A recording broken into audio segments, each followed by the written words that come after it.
Hey guys, so there is one more important thing which I want to talk about. That is how to debug your errors, right? Which is something very important. Like writing of code is okay, but how will you solve the errors which you are encountering? Something which is very important in coding world, and without which you can't survive any coding environment, because mostly code is already written and it's not working, and you have to find out why it's not working, right? So you need to develop this debugging skills, error finding skills, and there are few things which you need to learn before you can actually start your progress in how to, that's the only way by which you can learn how to debug a program. So those are the tools available within the IDE.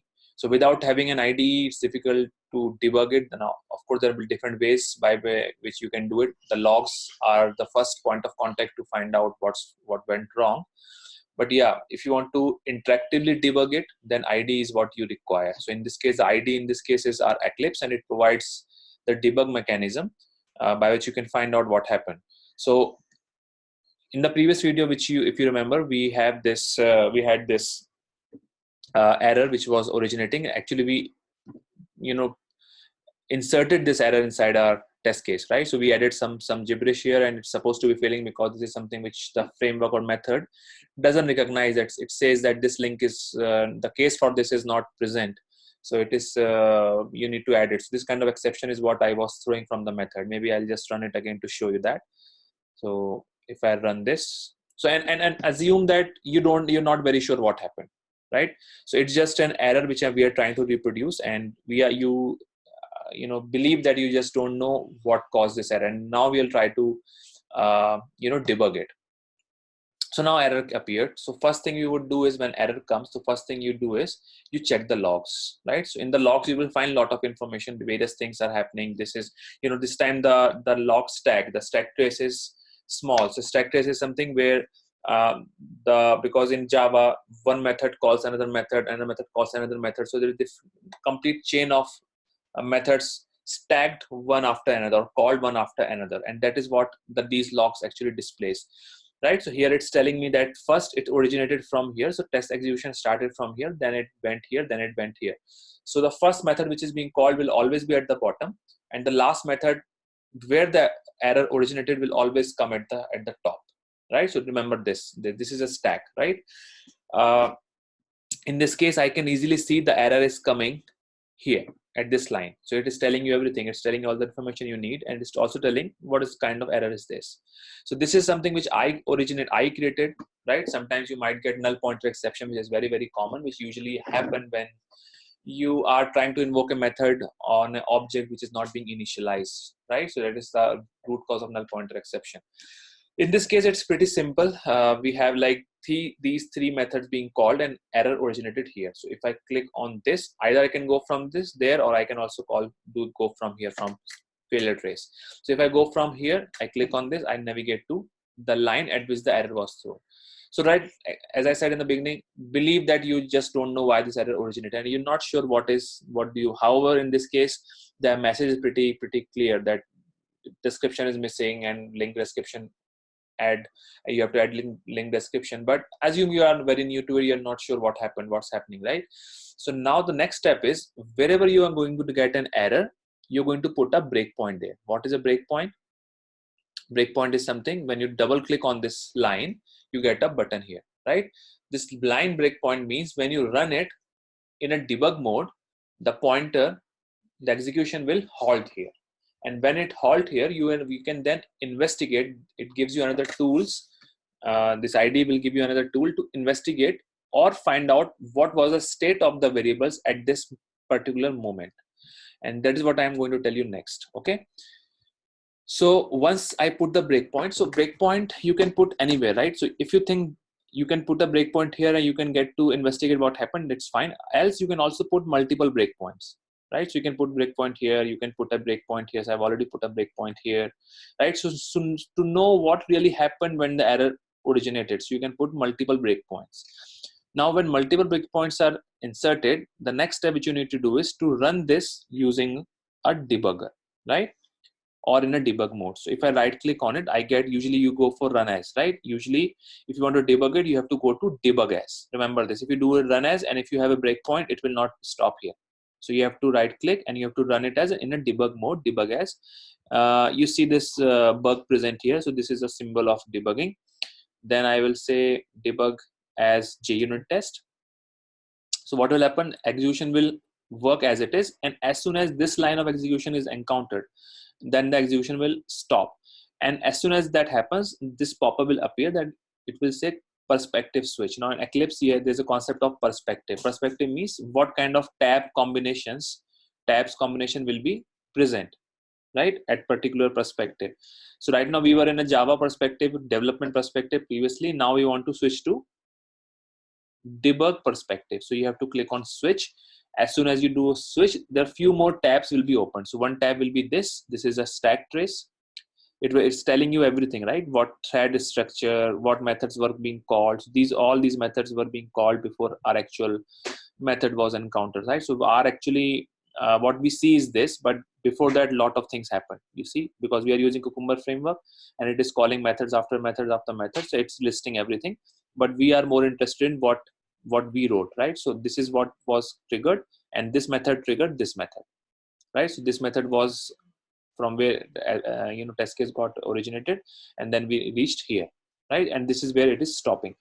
Now it's possible that you're seeing variables and breakpoint, but you're not seeing expressions, which is fine. So let's say if you're not seeing this, what you have to do is, first of all, we need to validate what's happening with the variable. So what was sent? So we can, if you hover on it, you can say hamburger menu is what is being sent here. I can also do a right click and click on add to watch, right? So I can click on watch, and as soon as you do a watch, an expression will come here, expression type will come here. And this is something which you can actually use to, at runtime, you can actually use it to write your own expressions, okay?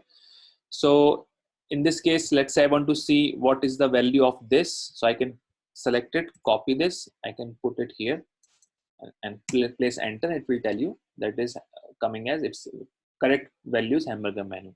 So this expression is very useful in debugging and identifying and running the code at this particular point. I can even do this. I can even completely copy this and I can put it here, and this will get executed. Okay.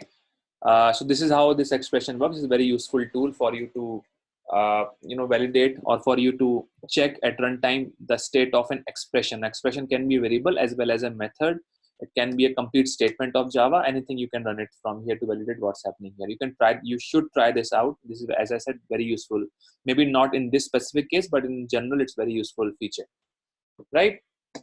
Now, next thing, what you're going to do is, so now I know that for text, it should go here. So I can put a breakpoint here, and then I can do a few more things. I can say, okay, if I want to just run this, so I have multiple options here. So step into, step over. Step into is something I want to go inside the method and stop. Step over is I want to run the method on which the statement is currently, and then once the method execution is completed, I want to stop.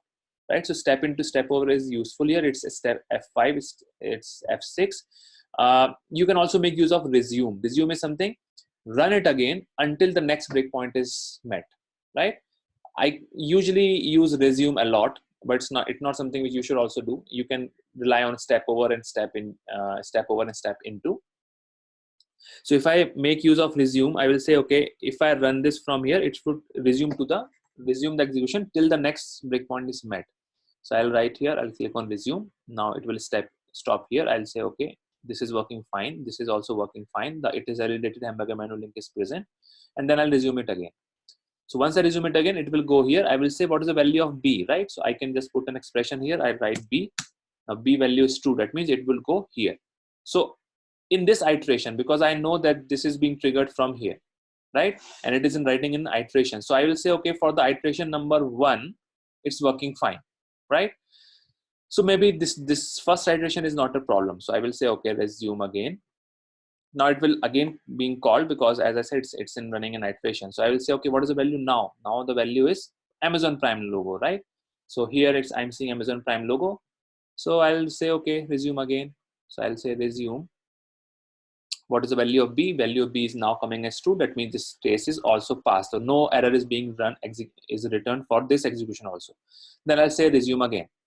When I do that again, then I say the text is xdff, something like this. And now I can know what really is the error, right? So error was getting originated from here. And since the text is here and there is no case design defined for this specific text, and that's the reason it is failing. And now I know what went wrong, right? So if I do a resume, it will just directly reach here. So now I know, okay, since this text was not present here, that's the reason. And then I can discuss with the team people whether this is right, this is wrong. And I now clearly know what is the error, right? And this is how basically you actually debug your program. This is a very simple example for a debug. The debug errors could be more complicated, but the strategy to fix those problems is the same. You find where the error is, because when you run something, you always get a stack trace. You'll always get an error stack trace. So you have to go to a line where the line which makes sense to you. That means, see, this is the stack trace. Now, a lot of things are present here which is not making sense to you, which is okay, right? So you don't have to worry about that. You go at the top and find out what are the methods which make sense, like what are the method which you created or are created by the developer, and you go at the top of it. So this is the line where you're getting the error. So it will always tell you where the error is coming, right? And you go there, you put a breakpoint there, you put a breakpoint at few more steps above it, right? And then you start this in a debug mode, and then you start analyzing the variables here. And how to analyze variables, like is using expressions. Right click on it, right click, put a watch, and you can also write your own expressions, runtime. This is how basically you debug. The steps for debug, steps to identify a problem, no matter what complicated the framework is, how complicated the framework is, are always the same. You locate the error of your code. You go to that line, you put a breakpoint either on that error or above it, and then analyze the variables and try to figure out what is not working. Okay. Yeah, so this is how you debug a program. I'm going to record more videos on debugging when we encounter more complicated errors, right? And then that's how we're going to learn more on debugging. Thanks for now.